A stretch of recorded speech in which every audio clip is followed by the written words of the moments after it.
Tips of ഇടുക്കിയിലേക്ക് എല്ലാവർക്കും സ്വാഗതം. ഇന്ന് ഞാൻ വന്നിട്ടുള്ളത് കുറച്ച് നല്ല കിച്ചൺ ടിപ്സുകൾ കൊണ്ട് തന്നെയാണ്. വീഡിയോ എല്ലാവർക്കും ഇഷ്ടമാകുമെന്ന് വിശ്വസിക്കുന്നു. ഇഷ്ടമായിട്ടുണ്ടെങ്കിൽ ലൈക്ക് ചെയ്യാനും ഷെയർ ചെയ്യാനും ചാനൽ സബ്സ്ക്രൈബ് ചെയ്യാനും മറക്കരുത്. സബ്സ്ക്രൈബ് ചെയ്യുമ്പോൾ ബെൽ ബട്ടണിൽ ഓൾ എന്ന ഓപ്ഷൻ കൂടി കൊടുക്കണേ. എങ്കിലാണ് ഞങ്ങളിടുന്ന വീഡിയോസിൻ്റെ ഒക്കെ നോട്ടിഫിക്കേഷൻ നിങ്ങൾക്ക് ലഭിക്കത്തുള്ളൂ. അപ്പോൾ നമുക്ക് ഇന്നത്തെ വീഡിയോ ഒന്ന് കണ്ടു നോക്കിയാലോ. അപ്പോൾ ഇന്നത്തെ ടിപ്സുകളിലേക്ക് നമുക്ക് പോകാം. കുറച്ചധികം ടിപ്സുകളുണ്ട്. നമ്മളൊക്കെ പപ്പടം വാങ്ങിക്കാറുണ്ടല്ലോ. അപ്പോൾ പപ്പടം വളരെ നല്ലതാണ്, എനിക്കും ഭയങ്കര ഇഷ്ടമാണ്. പക്ഷെ അതിൽ കുറച്ച് കാര്യങ്ങളൊക്കെ അടങ്ങിയിട്ടുണ്ടെന്നാണ് പറയുന്നത്. മാക്സിമം ഒഴിവാക്കുന്നതാണ് നല്ലത്. എങ്കിലും അതിൽ ഒരു പരിധി വരെ കുറയ്ക്കാനുള്ള ഒരു ടിപ്സ് നമുക്ക് നോക്കാം കേട്ടോ. നമ്മളുടെ മിക്സിയൊക്കെ വാങ്ങിക്കുമ്പോൾ കിട്ടുന്ന ഒരു പ്ലാസ്റ്റിക്കിൻ്റെ ഒരു കത്തി പോലുള്ളൊരു സംഭവമാണിത്. അത് വെച്ചിട്ട് ഇതുപോലെ പപ്പടത്തിൻ്റെ ആ മുകൾ ഭാഗത്ത് ഇതുപോലെ ഒന്ന് ചുരണ്ടി കൊടുക്കുക കേട്ടോ. ഇങ്ങനെ ഒന്ന് ചെയ്ത് കൊടുക്കുമ്പോഴത്തേനും അതിൻ്റെ മുകൾ ഭാഗത്തുള്ള കുറേ അധികം സംഭവങ്ങൾ നമുക്ക് ഒഴിവാക്കാനായിട്ട് പറ്റും.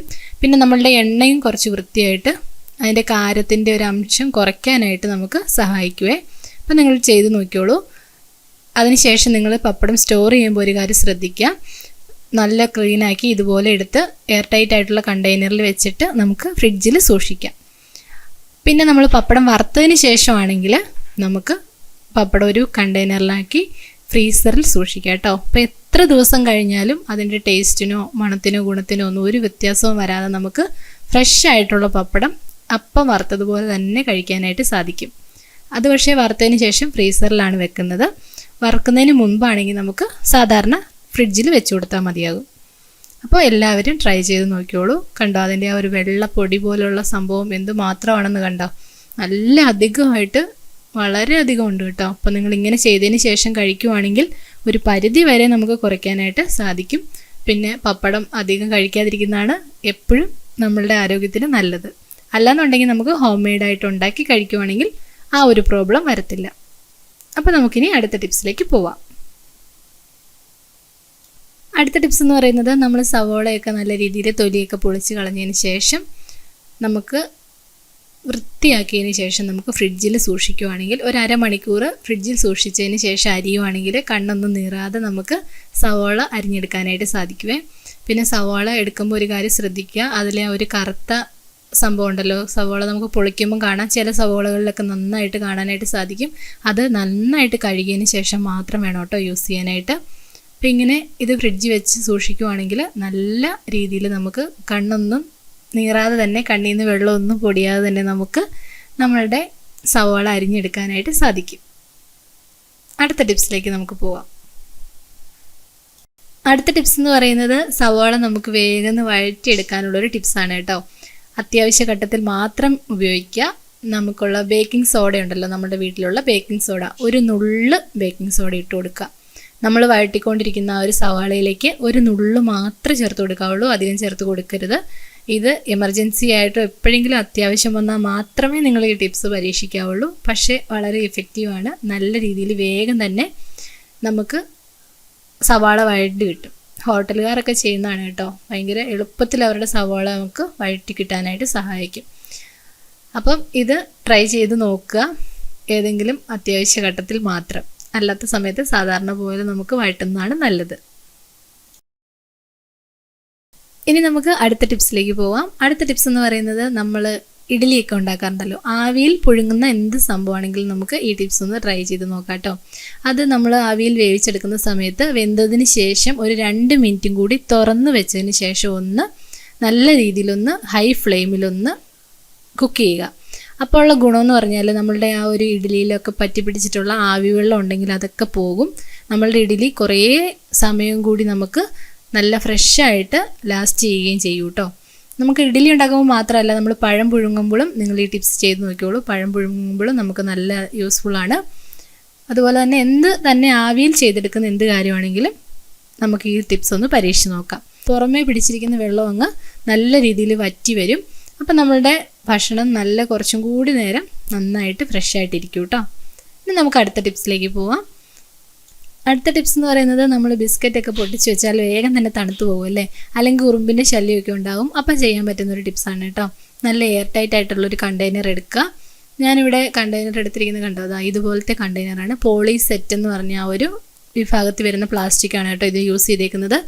നമ്മൾ 100% ഫുഡ് ഗ്രേഡിനുള്ളതാണ്. അത് നോക്കിയതിന് ശേഷം മാത്രമേ നിങ്ങൾ പ്ലാസ്റ്റിക്കുകൾ ഉപയോഗിക്കാൻ പാടുള്ളൂ. ഫ്രീസർ സേഫാണ്, ഫ്രിഡ്ജിൽ വയ്ക്കാം, നമ്മളുടെ മൈക്രോവേവ് ഓവനിൽ വരെ വയ്ക്കാം. അപ്പോൾ ആ ഒരു രീതിയിലുള്ള പ്ലാസ്റ്റിക്കുകൾ തിരഞ്ഞെടുക്കാനായിട്ട് ശ്രദ്ധിക്കുക. വെറുതെ കടയിൽ പോയിട്ട് നമ്മൾ വില കുറഞ്ഞ കുപ്പികളും ടിന്നുകളും വാങ്ങിച്ച് ഉപയോഗിക്കാതിരിക്കാൻ ശ്രദ്ധിക്കുക. വില കുറവായിരിക്കും, പക്ഷേ നന്നായിട്ട് നമ്മുടെ ഹെൽത്തിനെ അതൊക്കെ ഒരുപാട് കംപ്ലൈൻ്റ് ആക്കും. അതുകൊണ്ട് ശ്രദ്ധിച്ച് ചെയ്യുക കേട്ടോ. ഇനി നമുക്ക് ടിപ്സ് നോക്കാം. നമ്മളൊരു ടിഷ്യൂ പേപ്പർ അതിനകത്തേക്ക് വെച്ച് കൊടുക്കുക. അതിനുശേഷം നമ്മളുടെ ബിസ്ക്കറ്റ് അതിനകത്തേക്ക് വെച്ച് സ്റ്റോർ ചെയ്യുവാണെങ്കിൽ നല്ല രീതിയിൽ നല്ല പുതുമ നഷ്ടപ്പെടാതെ തന്നെ നമുക്ക് നമ്മളുടെ ബിസ്ക്കറ്റിനെ സൂക്ഷിക്കാനായിട്ട് സാധിക്കും. എല്ലാവരും ട്രൈ ചെയ്ത് നോക്കണേ. ബിസ്ക്കറ്റ് തണുത്ത് പോകാതിരിക്കാൻ വേണ്ടിയിട്ട് പൊട്ടിച്ചതിന് ശേഷം ഫ്രിഡ്ജിൽ വെച്ചാലും നന്നായിട്ട് ഫ്രഷ് ആയിട്ടിരിക്കും കേട്ടോ. അത് കണ്ടെയ്നറിൽ വെക്കേണ്ട ആവശ്യമില്ല, വെറുതെ ഫ്രിഡ്ജ് വെച്ചാലും നല്ല രീതിയിൽ അതിരുന്നോളും. പക്ഷെ എനിക്ക് ഇതാണ് കുറച്ചും കൂടി നന്നായിട്ട് തോന്നിയിട്ടുള്ളത്. അപ്പോൾ നിങ്ങളും ഒന്ന് ട്രൈ ചെയ്ത് നോക്കുക. നമുക്കിനി അടുത്ത ടിപ്സിലേക്ക് പോവാം. അടുത്ത ടിപ്സ് എന്ന് പറഞ്ഞാൽ നമ്മൾ ഉപ്പൊക്കെ സൂക്ഷിക്കാറുണ്ടല്ലോ. അപ്പോൾ അത് ഭരണികളിലാക്കി നമ്മൾ ഡൈനിങ് ടേബിളിലൊക്കെ വെക്കുന്ന സമയത്ത് അത് കട്ടയായിട്ട് പോകാറുണ്ടല്ലേ, അല്ലെങ്കിൽ അതിൽ വെള്ളമയമായിട്ട് വെള്ളം വീണ പോലെ അങ്ങ് അലിഞ്ഞ് വേഗം പോകാറുണ്ട്. അപ്പോൾ ആ സമയത്ത് നമുക്ക് ചെയ്യാൻ പറ്റുന്ന ഒരു നല്ല ടിപ്സാണ്, നിങ്ങൾ കുറച്ച് ഉലുവ എടുത്ത് ആ ഒരു പാത്രത്തിലേക്ക് ഇട്ട് കൊടുക്കുക. നമ്മൾ ഏത് പാത്രത്തിലാണോ ഉപ്പിടാൻ പോകുന്നത് ആ ഒരു പാത്രത്തിലേക്ക് കുറച്ച് ഉലുവ ഇട്ട് കൊടുക്കുക. അതിനുശേഷം നമ്മൾ റെഡിയാക്കി വെച്ചിരിക്കുന്ന ഉപ്പ് അതിനകത്തേക്ക് ചേർത്ത് കൊടുക്കുക. എത്ര ദിവസം കഴിഞ്ഞാലും നമ്മൾ വാങ്ങിച്ച പോലെ തന്നെ ആ ഒരു ഉപ്പൊന്നും അലിഞ്ഞു പോകാതെ നല്ല രീതിയിൽ നമ്മളുടെ ഉപ്പ് നമുക്ക് സ്റ്റോർ ചെയ്യാനായിട്ട് പറ്റും. കിച്ചണിൽ വെക്കുന്നതിലും നമുക്ക് ഡൈനിങ് ടേബിളിൽ വെക്കുന്നതിലും നമുക്ക് ഈ ഒരു ടിപ്പ് പരീക്ഷിച്ച് നോക്കാം. നല്ല ഇഫക്റ്റീവാണ്. എല്ലാവരും ട്രൈ ചെയ്ത് നോക്കണേ. കോഫി ഇഷ്ടപ്പെടുന്നവരുടെയൊക്കെ വീട്ടിൽ കാണുമല്ലേ ഇൻസ്റ്റൻറ്റ് കോഫി പൗഡർ. അപ്പോൾ ഞാനും വാങ്ങിക്കാറുണ്ട് കേട്ടോ. നെസ്കഫേയുടെയോ അല്ലെങ്കിൽ ബ്രൂവിൻ്റെയോ ഒക്കെ വാങ്ങിക്കാറുണ്ട്. അത് വേഗം തന്നെ അങ്ങ് ഇൻസ്റ്റൻറ്റ് കോഫി പൗഡർ ആകുമ്പോൾ വേഗം അങ്ങോട്ട് കട്ട പിടിച്ച് പോകാറുണ്ട്. അപ്പം നിങ്ങൾ ഈ ടിപ്സ് ഒന്ന് ചെയ്തോളൂ, കട്ട പിടിക്കാതിരിക്കാനായിട്ട് സഹായിക്കും. മറ്റൊന്നുമല്ല, നമ്മൾ ആ കോഫി പൗഡർ തുറക്കുന്ന സമയത്ത് കാണുന്ന ഒരു കവറിങ് ഉണ്ടല്ലോ, അതിന് കിട്ടുന്ന ഒരു കവറിങ്, ആ കവറിങ് ഫുള്ളായിട്ട് നമ്മൾ റിമൂവ് ചെയ്ത് കളയരുത്. കുറച്ച് ഭാഗം മാത്രം, നമുക്ക് ആവശ്യമുള്ള ഭാഗം മാത്രം നമുക്ക് ഒന്ന് ഓപ്പൺ ആക്കി കൊടുത്താൽ മതിയാകും. അപ്പം നമ്മളുടെ കോഫി പൗഡറിൻ്റെ ആ ഒരു മണവും ഗുണവും ഒന്നും നഷ്ടപ്പെടാതെ തന്നെ ദീർഘകാലം ഇരിക്കും കേട്ടോ. എല്ലാവരും ട്രൈ ചെയ്ത് നോക്കുക. കുറച്ച് ഭാഗം മാത്രം കണ്ടോ, ഈ ഒരു ഭാഗം മാത്രം ഇങ്ങനെ ഒന്ന് ജസ്റ്റ് ഒന്ന് ഓപ്പൺ ആക്കി കൊടുത്താൽ മതി. നമ്മളുടെ ആവശ്യം കഴിഞ്ഞതിന് ശേഷം നമുക്കത് ഇതുപോലെ ഒന്ന് പ്രസ് ചെയ്ത് കൊടുത്താൽ മതിയാകും.